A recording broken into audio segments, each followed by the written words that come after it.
जय श्री राम दोस्तों, आप सभी लोगों को तो आप लोगों के साथ कुछ मैं अयोध्या कांड के कुछ प्रसंग लेकर आई हूँ, जिसमें से बहुत ही अच्छा प्रसंग है।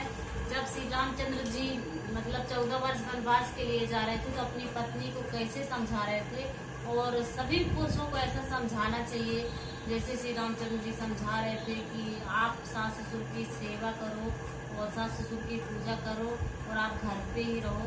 बहुत अच्छा यहाँ पे मतलब श्री रामचंद्र जी समझाए थे। पर सीता जी समझती तो थी, लेकिन वो बोलती थी कि मतलब पति को भी नहीं छोड़ना चाहती थी, वो पत्नी धर्म अपना निभाना चाहती थी। इसलिए सीता जी मतलब श्री रामचंद्र जी के साथ ही जाने के लिए तैयार हो गई थी। तो बहुत ही अच्छा प्रसंग है। तो सभी महिलाओं को ऐसा करना चाहिए, मैं यही बोल रही हूँ। तो आप लोगों के साथ प्रस्तुत कर रही हूँ। आप लोग मातु समीपे कहते सकुचाही, बोले समहु समझू नहीं मन माही। राजकुमारी सिखावन सुनु, आन भाति जय जानी कछु गुनु। माता के सामने सीता जी कुछ कहने में सकुचाती थी, पर मन में यह समझकर कि यह समय ऐसा है कि वो बोले, हे राजकुमारी मेरी सिखावन सुनो, मन में कुछ दूसरी तरह ना समझ लेना। मतलब मैं जैसा समझा रहा हूँ वैसा सुनो, आप दूसरी तरह मत समझ लेना। लेकिन सीता जी जब अपने सास के सामने मतलब जाती थी तो उनको कुछ बोलने में सकुचाती थी कि नहीं मैं भी साथ में जाऊंगी। ऐसा आपन मोरनी के जो चाहूं, वचन हमारे मान ग्रह रहूं। आयुष मोर सासु से बकाई, सब विधि भामिनी भवन भलाई।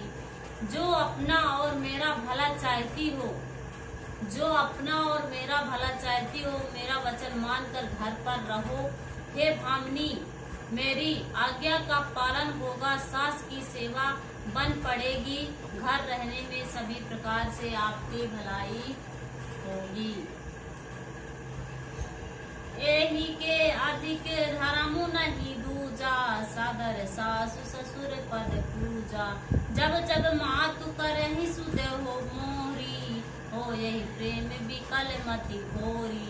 सादर पूर्वक सास ससुर के चरणों की पूजा करना, इससे बड़ा कोई दूसरा धर्म नहीं है। जब जब माता पिता मुझे याद करेंगे और प्रेम से व्याकुल होने के कारण उनकी बुद्धि भोली हो जाएगी, तो आप उन्हें समझाना।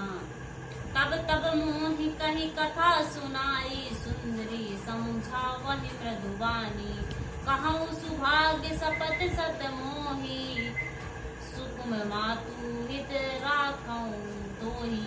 हे सुंदरी, जब जब तुम कोमल वाणी से पुरानी कथाएं कहकर इन्हें समझाना। हे सुमुखी, मुझे सैकड़ों सौगंध हैं, मैं यह स्वभाव से ही करता हूँ कि मुझे केवल माता के लिए ही घर पर रखता हूँ। मतलब मैं स्वभाव से ही कह रहा हूँ कि मैं आपको अपनी माता के लिए ही आपको घर पर रख रहा हूँ। सियावर रामचंद्र की जय। गुरु श्रुति सम्मत धारा में भलू, पावहि बिनहि कलेश। हट सब संकट सहे, गावल नाहु से नरेश। मेरी आज्ञा मानकर घर पर रहने से गुरु और देव के द्वारा सम्मान यानी धर्म का फल तुम्हें बिना ही क्लेश के मिल जाता है। किंतु हट के वश होकर गावल मुनि और राजा हनुष आदि सबने संकट ही सहे थे। मतलब मेरी बात मान लो, नहीं तो गावल मुनि जो थे और राजा हनुष जो थे, उन्होंने भी संकट बहुत सारे सहे थे। मतलब श्री रामचंद्र जी को पहले से ही पता था, क्योंकि वो ऋषि मुनि के पास गुरुकुल पे जाते थे तो उनको सब सिखाया जाता था। तो उनको पहले से ही पता था कि मतलब जंगल पे जाएंगे तो क्या क्या होगा। मैं पुनि करी प्रमाण वानी, वेग फिर अब सुनु सुमुख सयानी। दिवस जात नहीं लागहि बारा, सुंदरी सिख बन सुनाहु हमारा। हे सुमुखी, हे सायनी, सुनो मैं पिता के वचन को सत्य करके शीघ्र ही लौटूंगा। दिन जाते देर नहीं लगेगी। हे सुंदरी, हमारी यह सीख सुनो। श्री रामचंद्र जी कह रहे थे कि मैं पिता की आज्ञा का पालन कर रहा हूँ और दिन जाते कोई देर नहीं लगेगी और मैं जल्दी ही लौट कर आ जाऊंगा। जो हट करहूँ प्रेम बस बामा तो तुम्हें दुखु पायऊ परिणामा। कानऊ कठिन भयंकर भारी घोर घामु हिम बारी बयानी। हे बामा, यदि प्रेम वश हट करोगी तो तुम परिणाम में दुख पाओगी।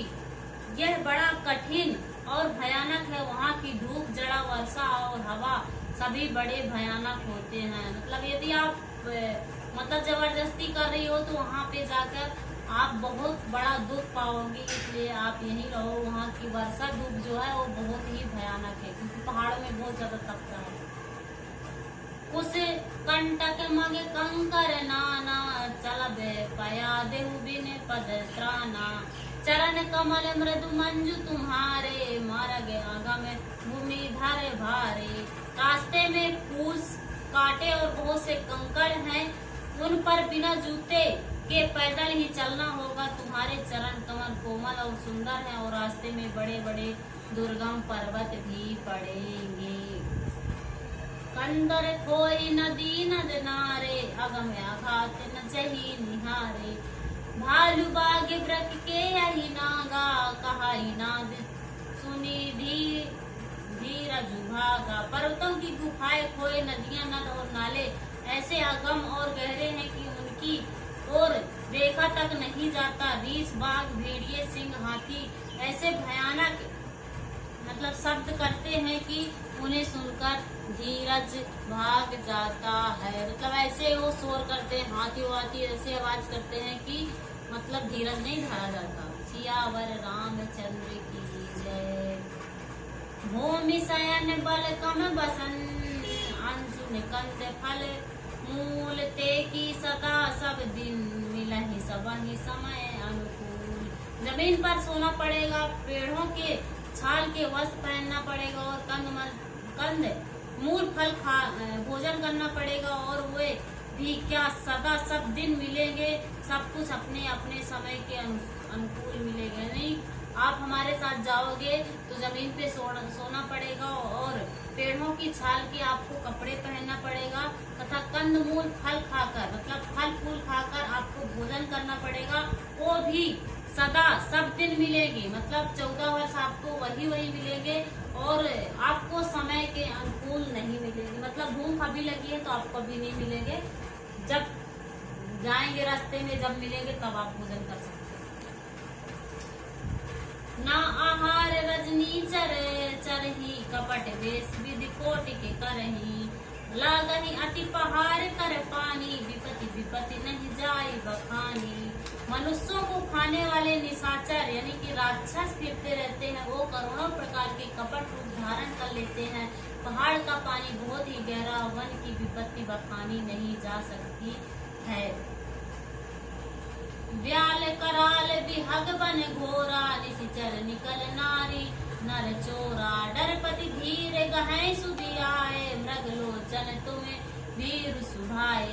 वन में भीषण सर्प, भयानक पक्षी और स्त्री पुरुषों को चुराने वाले राक्षसों के झुंड रहते हैं। वन की याद आने मात्र से धीर पुरुष भी डर जाता है। फिर कोई मृग लोचन, तुम तो स्वभाव से भी डरपोक हो। मतलब वहाँ पे इतने सारे सर्प और भयानक पक्षी रहते हैं और बहुत झुंड के झुंड आते हैं। चुराने वाले लोग भी आते हैं जिसको देखकर पुरुष भी डर जाते हैं। तो आप तो स्त्री हो और आप तो ऐसे भी डरपोक हो। हंस गवानी तुम नहीं बन जो सुनी अपजाऊ जासु मोहि देहु लोगु। मानस सलिल सुधा प्रतिपाली जय की लवन पयोधि मराली। हे हंस गामिनी, तुम वन के योग्य नहीं हो। तुम्हारे वन जाने की बात सुनकर लोग मुझे अपयश देंगे यानी बुरा भला कहेंगे। मानसरोवर के अमृत के समान जल से पाली हुई हंसनी खरी कहीं खारे समुद्र में जी सकती है क्या। मतलब तुम ऐसे पली बड़ी हो कि तुम समुद्र में कैसे जी सकती हो, मतलब पहाड़ में कैसे रह सकती हो, क्योंकि ये तुम तुम सम्राट की पुत्री हो और राजकुमारी थी तुम। वन रसाल वन बिहरन शीला, सोर की गोकुल विपिन करीला। रहो भवें अस हृदय विचारी, चंद बदन दुख कानन भारी।